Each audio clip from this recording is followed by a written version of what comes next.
Bonjour à tous et à toutes, chers adhérents de BHC. Pessah, nous commençons la guerre avec le Yetzer Hara. Le Chametz représente le Yetzer Hara, la Matzah représente le Yetzer Hatov, le bon penchant et le mauvais penchant. Et le verset nous dit Velotitam ubaem venitmetem bam. Vous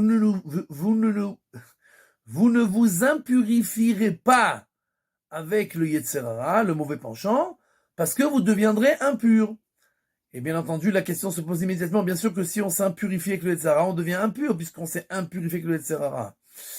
Le Chafetz Chaim a donné une parabole pour ça, pour comprendre cela. Il y avait une fois quelqu'un qui était qui travaillait dans les parfums.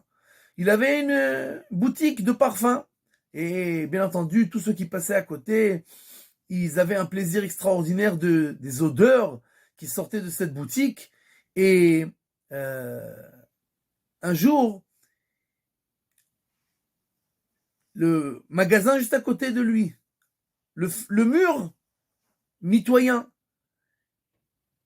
ouvre là-bas un tanneur de peau. Et l'odeur qui sortait de cette boutique était insupportable. Il a dû fermer les portes et les fenêtres et il allait vomir. Et bien entendu, tous les clients se sont éloignés de sa boutique. Plus personne ne voulait venir acheter des parfums parce qu'on pouvait même plus sentir le parfum pour savoir quel parfum c'était.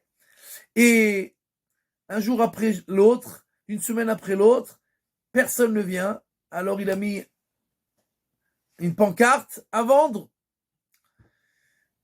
Après, et sauf, finalement, quelqu'un vient, il frappe à la porte. C'était son voisin, le tanneur. Il regarde le magasin et il dit, oh, c'est une belle boutique. Écoute, moi, j'ai pas d'argent pour acheter ta boutique, mais j'ai une proposition à te faire.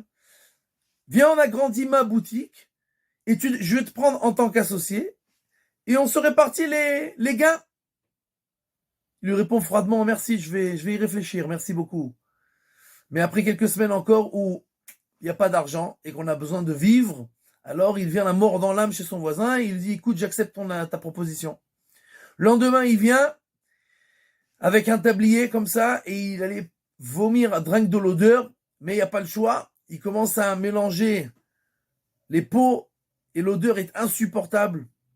Mais le lendemain, l'odeur était encore très difficile à digérer, mais le troisième jour, c'était déjà supportable. Le quatrième jour, ça l'a dérangé un peu. Le cinquième jour, à peine s'il a senti. Le sixième jour, il était tout à fait habitué. Ils ont fait des gains, ils ont ramassé de l'argent. Sa femme un jour lui dit, écoute, peut-être avec l'argent qu'on gagne, on peut réouvrir une boutique de parfums. Et le mari lui dit, hein, ça va pas ou quoi? Je supporte pas les gens qui sont tellement délicats, qui peuvent pas respirer de l'air normal s'il n'y a pas de parfum dedans. Cette personne, il est tombé dans l'impureté et il est dans les mains de l'impureté maintenant, dans les mauvaises odeurs, et il s'est habitué aux mauvaises odeurs. On peut faire des fautes, mais on peut tomber dans les mains de la faute. On peut s'habituer à la mauvaise odeur de la faute. Et ça, c'est la guerre que l'on commence à Pessah.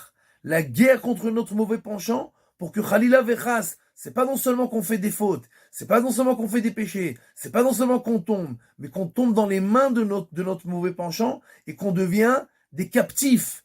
Et ça, c'est la guerre que l'on commence à Pessah.